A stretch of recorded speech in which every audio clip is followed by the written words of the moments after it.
Hello friends, welcome to my channel. In this video, I'll show you how to sign out from Facebook Messenger. So let's start. Log into your Facebook Messenger. Uh, Here we're trying to find the any sign out option.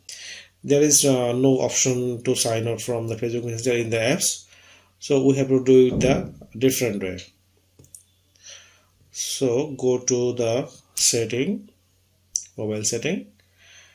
Here you have to find the app management, and here is the app list. Find the messenger option, Facebook Messenger.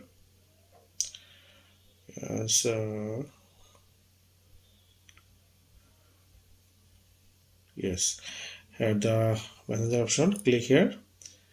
Here you find storage uses here, so click here. You find there is the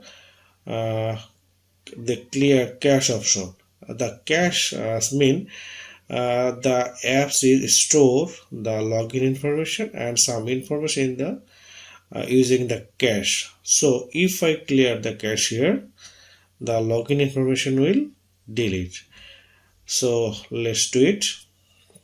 Yes, here the clear app data, then clear, there's nothing cache. So try to launch the Facebook Messenger again. Let's see what happened. Yes, here the promoting my login newly account, so I can log in existing email address, or I can use another one. So try again login. That's mean that it is a new login. So that's done. And the log already we have log out, and I will have try login again. So that's why we can log out from Facebook Messenger. Thank you very much. I'll see you in the next video.